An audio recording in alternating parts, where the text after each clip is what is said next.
Theater presents... Come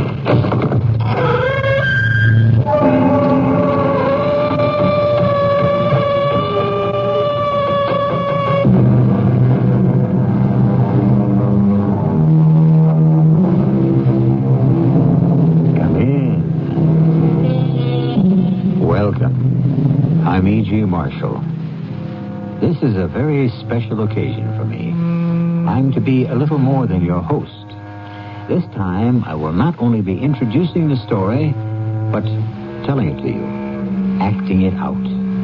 The Mystery Theater's special Christmas story this year, Charles Dickens' immortal classic, A Christmas Carol, with Guess Who as Scrooge. Bah, humbug.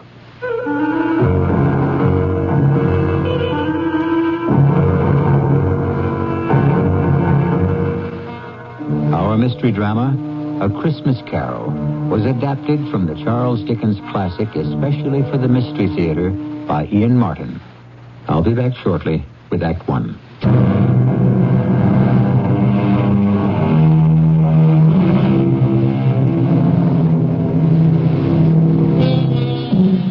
Charles Dickens' A Christmas Carol begins like this.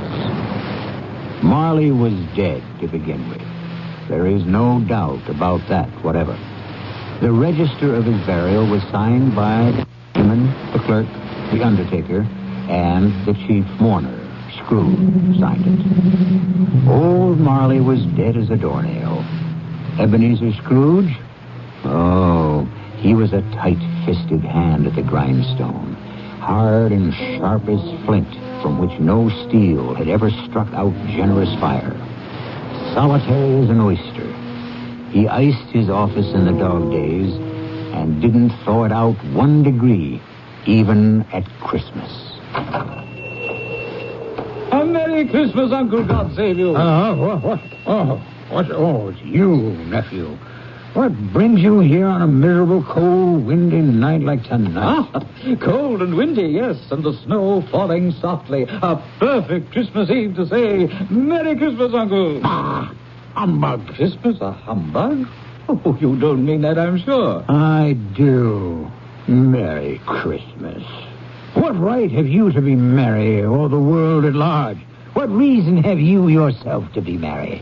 You're poor enough. Oh, come then. What reason have you to be dismal? What reason have you to be morose? You're rich enough. Don't you taunt me, Fred. Bah! Don't indulge yourself in expectations. Humbug. Take me as I am, Uncle, and as the season is, and don't be cross. Where else can I be when I live in a world of fools? Christmas. Phooey. What's Christmas time to you but a time for paying bills without money? Time for finding yourself a year older and not an hour richer. If I could work my will, every idiot who goes about with Merry Christmas on his lips should be boiled in his own plum pudding and buried with a stake of holly through his heart. Oh, come along, Uncle. Can you not let down for once and enjoy yourself? Come along, nephew. Keep Christmas in your own way. Let me keep it in mine. Yes, but you don't keep it. Leave me alone, then. Much good it may do you. Much good has it ever done you? Oh, there are a lot of things, Uncle, from which I've never profited. Christmas among the rest. Except that when it comes around, who can resist it? A kind of forgiving time of year when men and women seem by one consent to open up their hearts freely. So then I say, Uncle, though it never put a scrap of silver or gold in my pocket, I believe it has and will do me good, and so I say, God bless it. Who's that? What's that there? I'm sorry, Mr. Scrooge. It's just that it is a holiday, and my hands were so cold. Just let me hear another word from you, Bob Cratchit, and you keep your Christmas by losing your employment. Oh, please, sir, I humbly beg your pardon. It was just an action on the spur of the moment. Just apply the spur to goad you into finishing your work, Cratchit, and let's hear no more from you. Yes, sir. Well, nephew, why are you here? To ask you to dine with us tomorrow. Dine with you? Never. There's nothing more ridiculous than all the fuss and expense over Christmas dinner. Oh, Uncle, I want and ask nothing from you. Why can't we be friends? Good afternoon. And with all my heart, I'm sorry to find you so resolute. But least, I wish you a Merry Christmas. Good afternoon. And a Happy New Year. Good afternoon. And be sure to make the front door fast. No wasting of heat here. No extra logs on the fire. Yes, Uncle. Mr. Cratchit.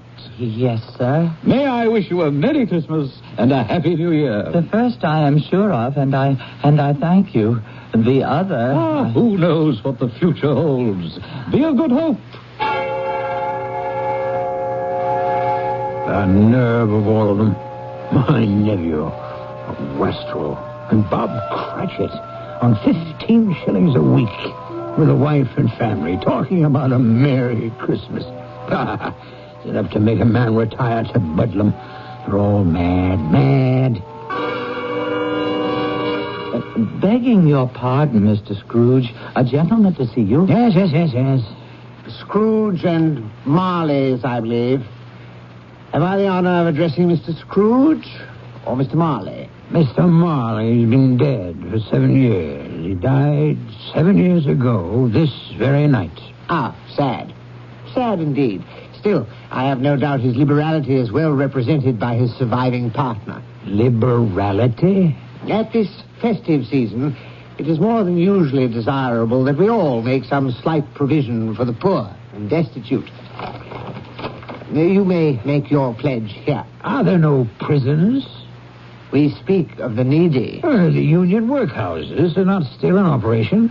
They are. I wish I could say they were not. A few of us private citizens are endeavoring to raise a fund to buy the poor some meat and drink and means of warmth.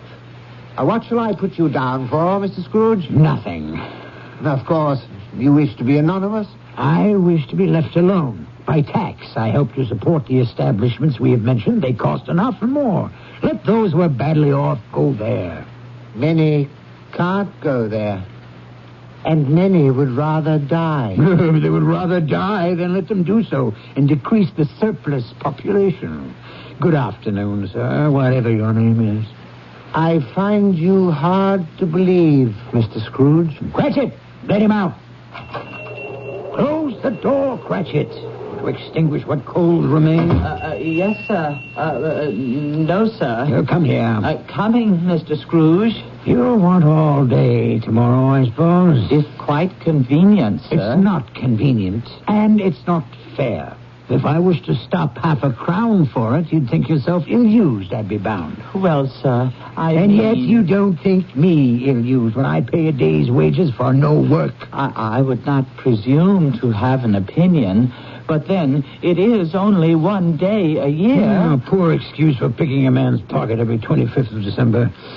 I suppose I have no choice. You must have the whole day. Just make sure you are here earlier the following morning. I dined my usual melancholy dinner in the usual melancholy tavern. Afterwards, climbed the stairs to my living quarters in the gloom. Something about my door knocker stopped me as I was about to put the key in lock. For one strange moment, it looked like Marley. Ghostly spectacles turned up on its ghostly forehead. To say that I was not startled would not be strictly true. And even after I was entered and locked in and my candle lit, I did pause irresolutely before I dismissed it with humbug. Humbug. Still, I was uneasy. Trimming my candle, I walked through all my rooms to make sure all was well. Sitting room, bedroom, lumber room, all as it should be. Small fire in the grate, spoon and basin ready, little saucepan of gruel, since I had a cold. What's that? The front door. The side door. The bell by my bed. The one on the mantel and on the sideboard. What do they herald? Who rings them? The cellar door. And that noise. What? I won't believe it. It's humbug still. Grim Spectre, what do you want with me? Who are you? Ask me who I was. Who were you then? In life, I was your partner, Jacob Marley. Oh, You don't believe in me? I don't. Why do you doubt your senses? Because a little thing affects them. A slight disorder of the stomach makes them cheats.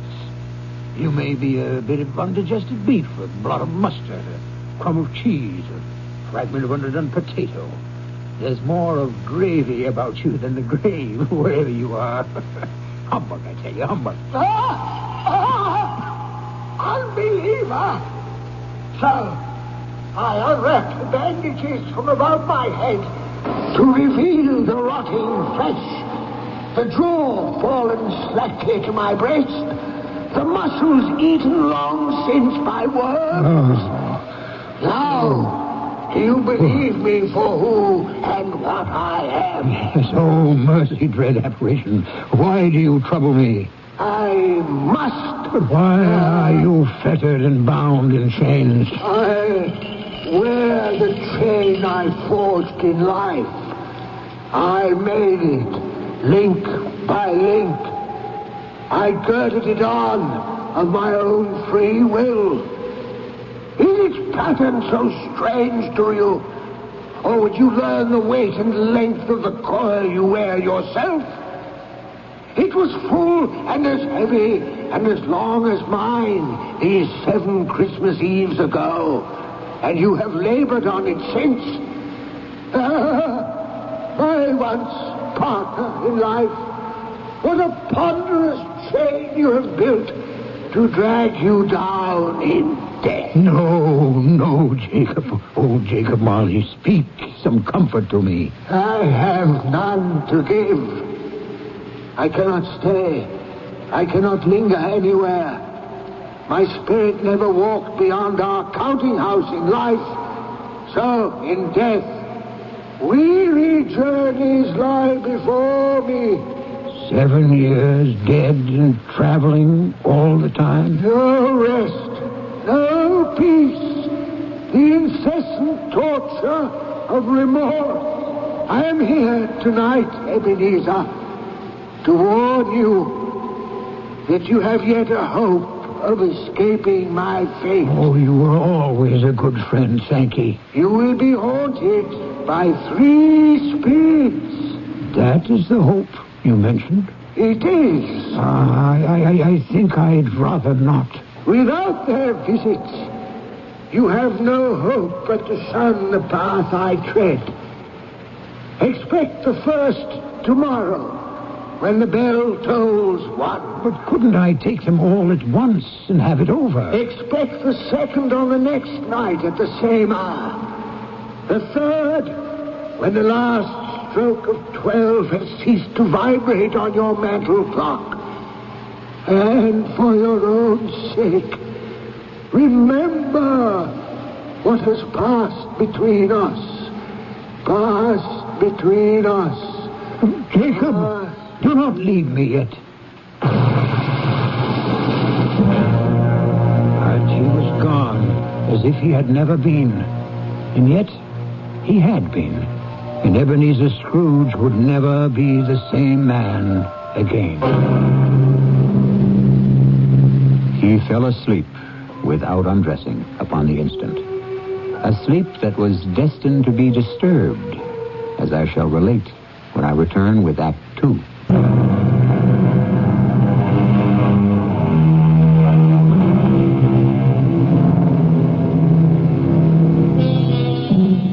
When Scrooge awoke, it was dark, and the chimes of a neighborhood church were striking the 4 quarters. To his amazement, they were followed by 12 strokes of the bell. 12? Impossible. It was 2 when he went to bed.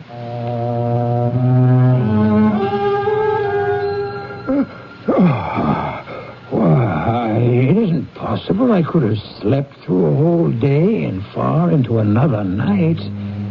As I lay, I suddenly remembered that Marley had said a ghost would visit me at 1. Who are you? I am the ghost of Christmas past. Long past? Your past. Don't you recognize me? A strange figure. almost like a child, the outlines dimly seen. It wore a tunic of purest white and a branch of fresh green holly in its hand, in singular contradiction to the dress, which was trimmed with summer flowers. But strangest of all, above its crown sprang a bright, clear jet of light, which illuminated the darkest corner, but obscured the face. And under its arm a cap, which looked for all the world like a candle snuffer. For some reason I wanted it to put on its cap. The light is blinding. Would you not put on your cap? Would you so soon put out with worldly hands the light I shed? Is it not enough that you are the one who fashioned me this cap and forced me to wear it low upon my brow? I? What business brings you here? Your welfare. Well, if you would regard my welfare, you would leave my sleep unbroken. Your reclamation, then. Take heed. Rise and walk with me. I cannot resist your command, but I am an old man, lightly clad and nursing a cold to boot. Do not deny me. Come. Follow me. All of a sudden, I was flying, floating on air. The night had vanished as the city below me, and I was looking down on the country in the clear, cold light of day, with snow dusting the ground. Good heavens! I was bred in this place. I was a boy here. Your lip is trembling. What is that upon your cheek? Nothing. Nothing. The wind makes my eyes water. Lead me where you will. Do you not remember the way? Remember it. I could walk it blindfold. Strange to have forgotten it so many years. Let us set our feet on the road. I will not tell you most of where we wandered as time stood still or raced ahead at a whim. The school where I was a child. The house I grew up in, an orphan. A terrible rush of tears remembering another outcast, a foreigner, an alien who in our mutual loneliness had once befriended me. Poor Ali Baba. It's too late now. What is too late? Nothing. There was a boy singing a Christmas carol at my door last night. I should like to have given him something, that's all. What might have been. Let us see another Christmas.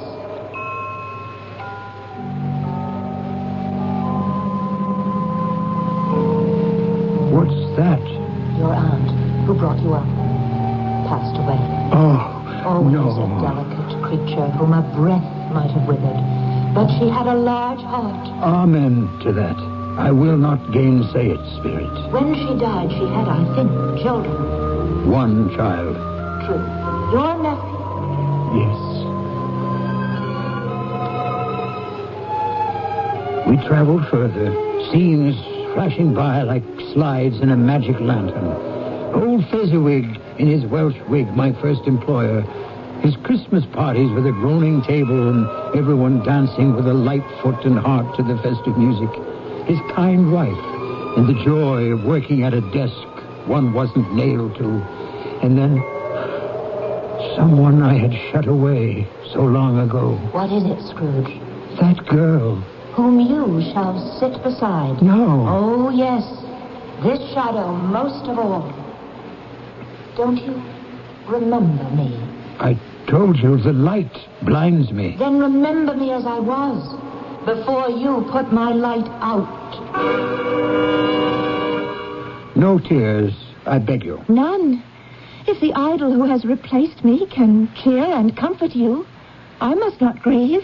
What idol? A golden one. Nothing but gain engrosses you. So, if I have grown wiser, I am not changed toward you. Our marriage contract was made when we were both poor. You are changed. When it was made, you were another man. I was a boy. Whatever you were, I freely offer you your release.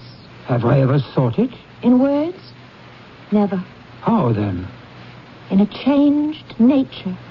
In everything that made my love of any worth or value in your sight.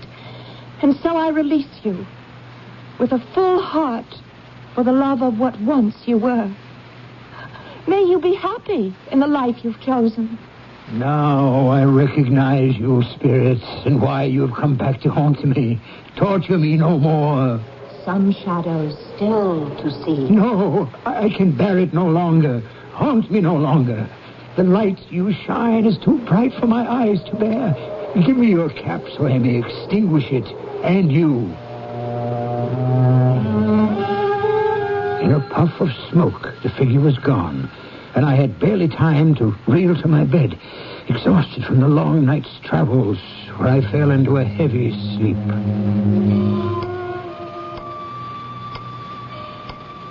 What's that? The clock ticking away. Awake in the night of time. Almost one. When the second messenger Marley sends me from the grave will arrive. What ghastly shape might he take? What hideous form? What torture might this one plan for me?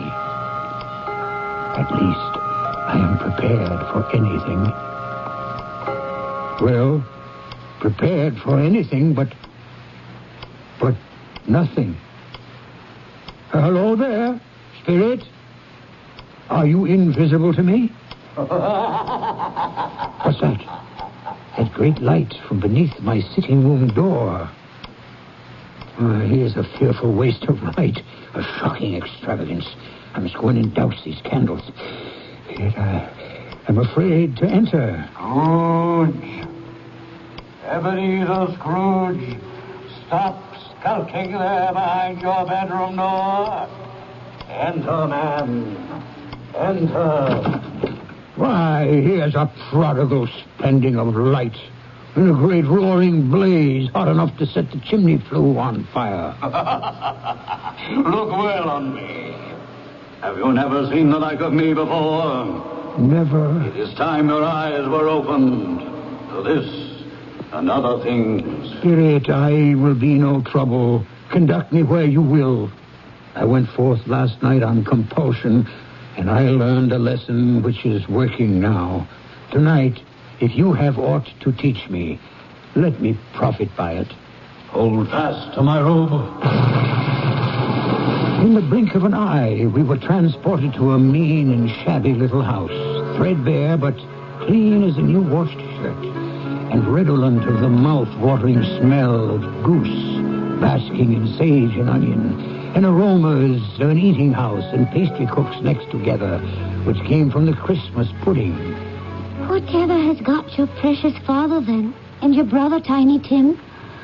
I never remember him, Martha, as late as this on Christmas Day. What a place is this? House of your clerk, Bob Cratchit. See, here he comes now.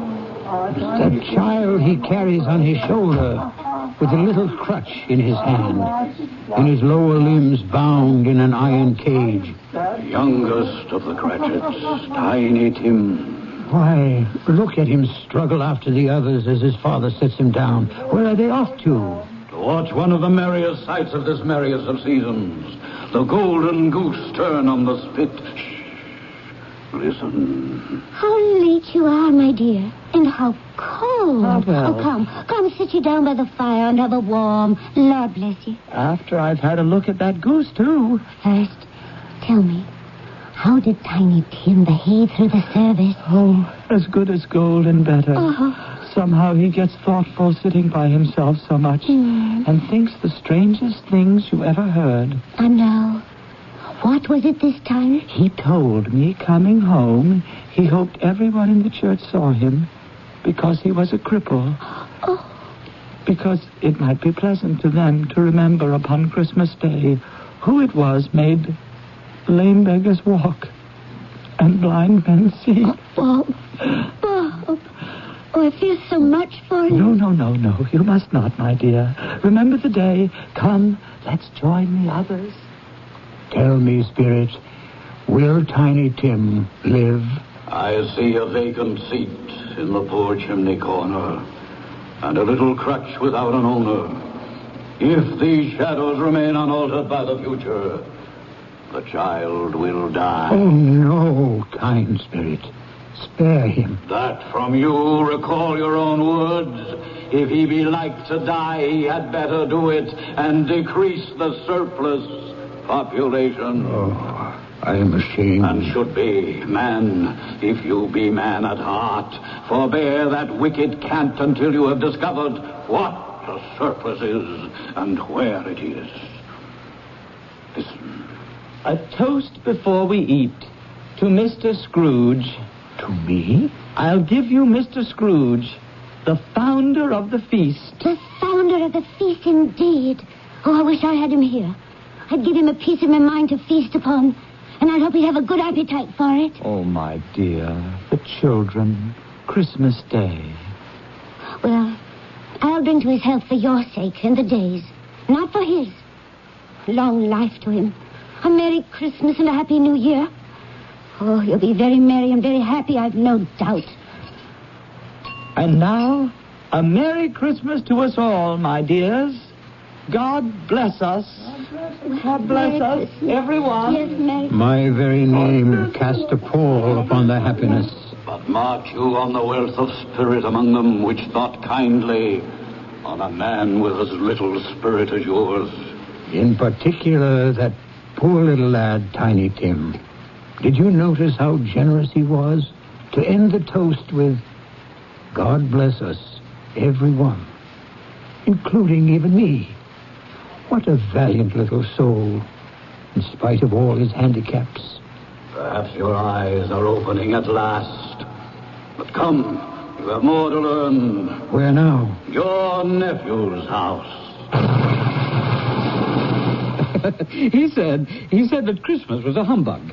As I live, he believed it, too. More shame for him, Fred, that my uncle-in-law should speak so. Well, he's a comical old fellow and not so pleasant as he might be. Oh, yes. However, his offenses carry their own punishment, and I have nothing to say against him. And I will have no downturned mouths at this season. So here is a glass of mulled wine to our hands. Let's drink to the old man. Well, he has given us plenty of merriment at that. So, to Uncle Scrooge. A Merry Christmas and a Happy New Year to the old man, whatever he is.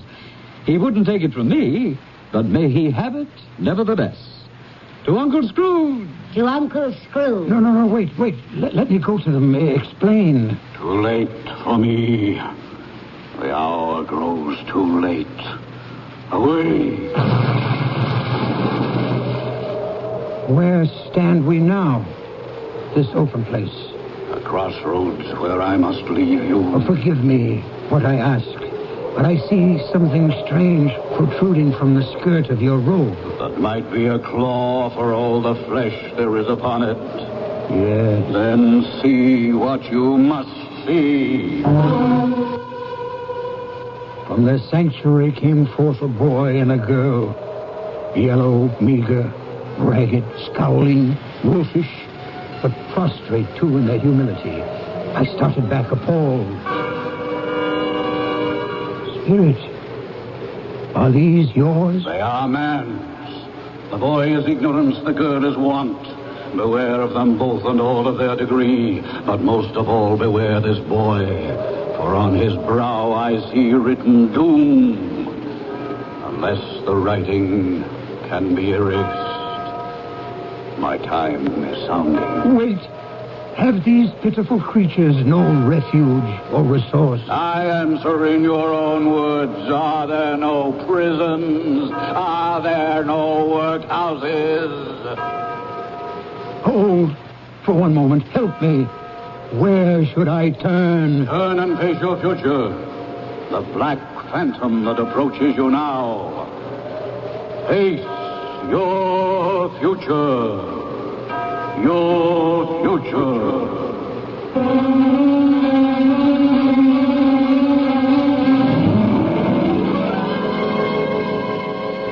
As the last stroke of the bell struck 12, Scrooge turned to face a dread figure, a solemn phantom, draped and hooded in blacks and deep grays, coming, creeping like the mist about it towards him.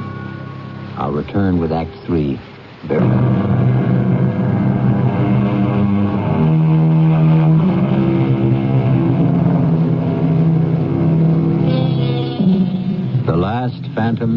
silently, slowly, gravely approached. It was shrouded in a deep black garment, which concealed its head, its face, its form, and left nothing of it visible save one outstretched hand, which served as its only voice, for the spirit neither spoke nor moved.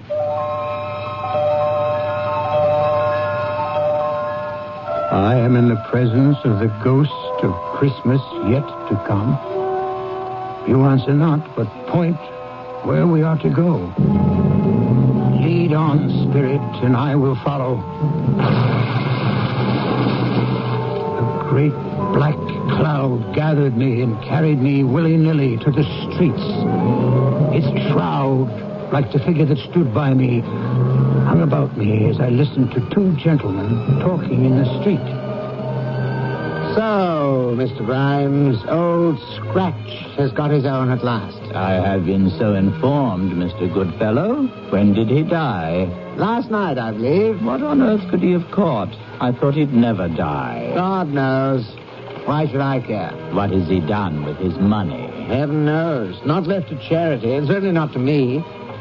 Left to his company, perhaps. Well, God knows he appears not to have had any sort of personal tie. By which token, it's like to be a very cheap funeral. For upon my life, I cannot think of anybody to go to it.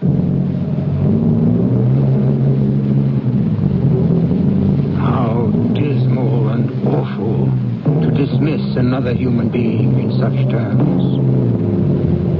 Forgive me, dread ghost. I did not mean to diverge. You wish to reveal something to me? You have my full attention.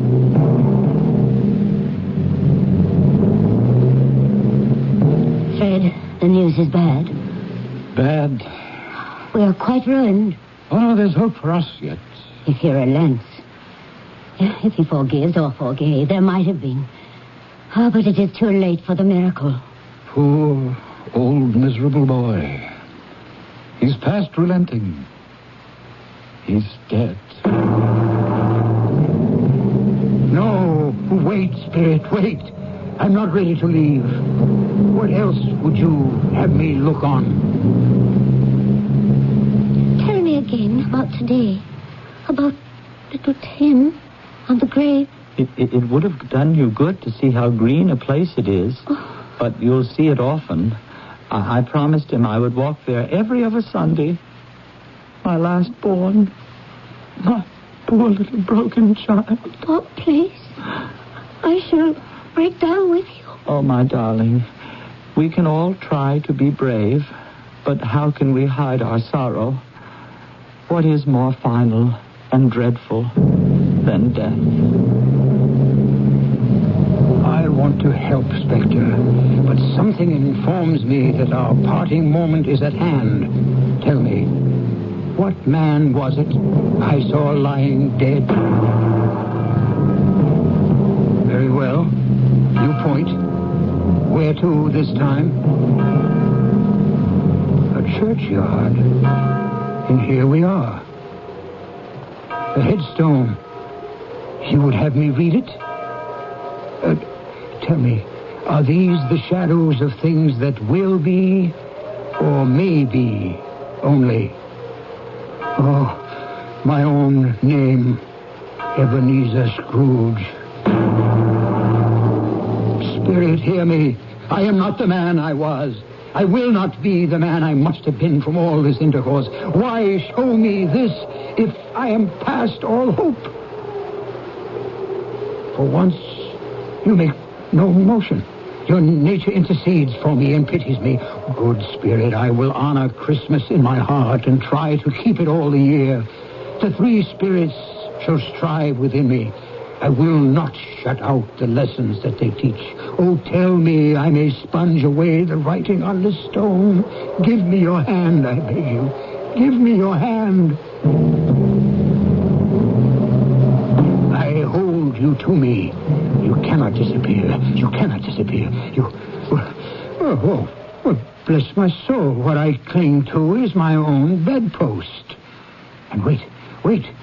Perhaps my time is my own to make amends in.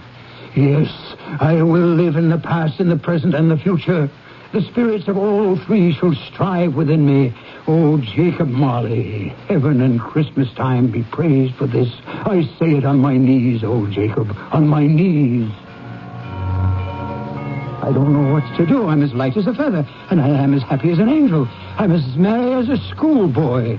I'm as giddy as a drunken man. A Merry Christmas to everyone. A Happy New Year to all the world. Hello there. Oh, hello. Oh, there's the saucepan the gruel was in. There's the door by which the ghost of Jacob Marley entered. There's the corner where I saw the wandering spirits. It's all right. It's true. It all happened. Oh, my God, I don't know how long I've been among the spirits. I'm a baby. I don't know what month it is. Throw open the window and rejoin the world. Hey, Mr. Grimes, what's today? Why, Christmas Day. Christmas Day! I haven't missed it.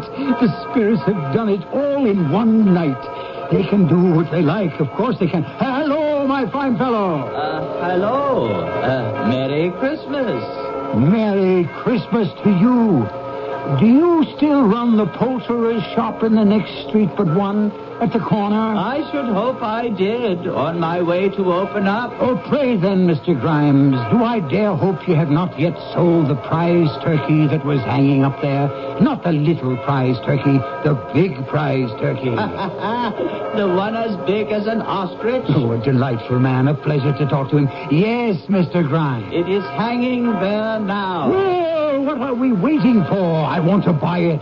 Bring it here that I may give directions where to take it. Send back your boy and I'll give him a shilling. Have him bring it back in less than 5 minutes and I'll give him half a crown. Better still, here's a £5 note. Send him to deliver the turkey to Mr. Cratchit by cab at the address I give you. And what's left shall be your Christmas present and his. Shaving was not an easy task, for my hand was shaking, and shaving demands attention. At last it was finished, and I dressed myself in all my best and issued forth to the streets. The first person I met was a portly gentleman who had walked into my counting house the day before, saying, Scrooge and Marley's, I believe. I hastened to intercept him. My dear sir, how do you do? I beg your pardon? I hope you succeeded yesterday. A Merry Christmas to you, sir. Mr. Scrooge? That is my name. I fear not pleasant to you. Allow me to ask your pardon, and will you have the goodness to allow me to contribute? May I have your ear, sir? What? Lord bless me. So much. My dear Mr. Scrooge, are you really serious? If you please. Not a farthing less. Will you do me that favor? Oh, my dear sir, I don't know what to say to such don't say anything. Come and see me. Will you come and see me? I will indeed. Thank you. I thank you 50 times. Bless you.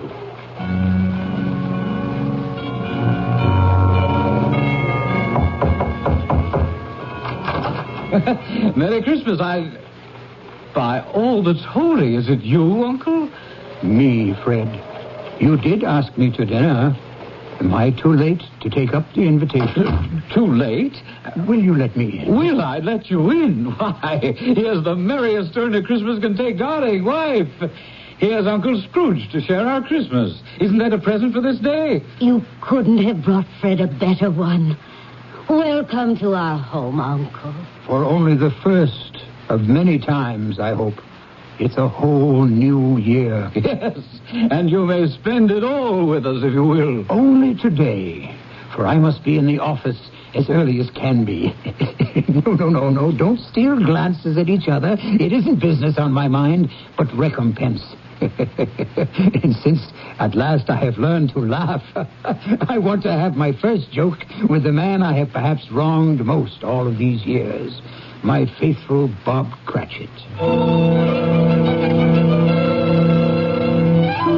A wonderful day. An evening with my nephew, a deep sleep, that might have lasted for days, except that I was bound and determined to be earlier than my clerk at the counting house that Monday morning. I was as pleased as a child when I beat him there. Even more pleased to find that for once he was late. When the door opened and he came in, he was a full 18½ minutes behind his time. His hat and scarf were off before he opened the door. In terror of the man I had been, he was on his stool in a jiffy, writing his pen as if he were trying to overtake the lost minutes. Morning, Mr. Scrooge. Morning. A little late for that.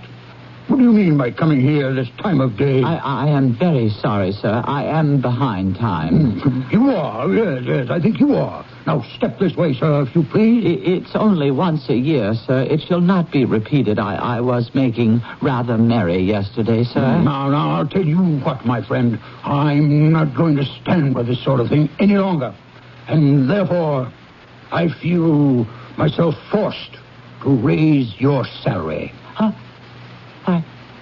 Why, Mr. Scrooge, sir, do you feel all right? Merry Christmas, Bob.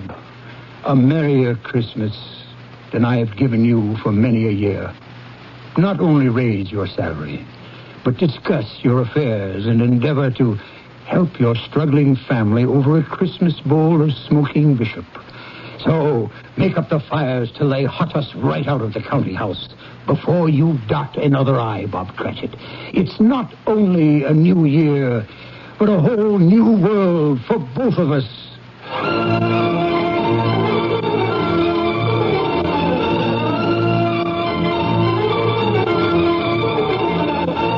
As we all know, Scrooge was better than his word. He did it all. And to Tiny Tim, who did not die, he was a second father. And he made a good new will for his nephew and his future partner, Bob Cratchit. One thing after a long life he took to his grave, that he knew how to keep Christmas well. May it be truly said of all of us, and as Tiny Tim observed, God bless us, everyone.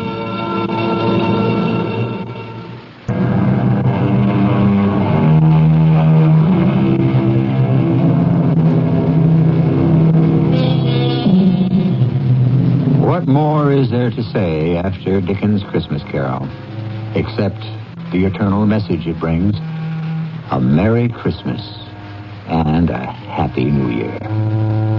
Our cast included Marion Seldes, Ian Martin, Evie Juster, Robert Dryden, and William Redfield. The entire production was under the direction of Hyman Brown.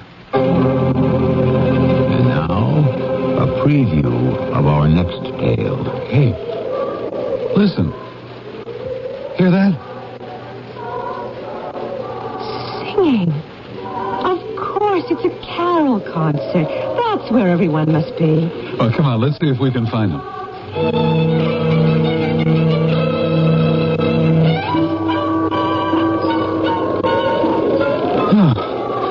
Well, I give up. I don't know where that music's coming from. We've covered so many streets and nothing. Yeah, no one.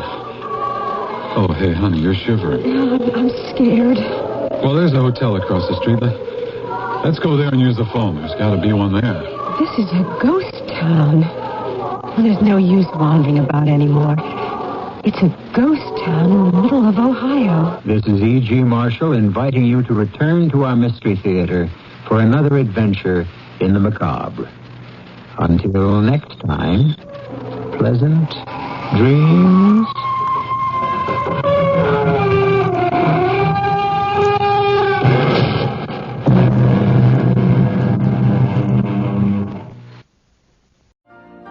You've been listening to the OTR Gold Network.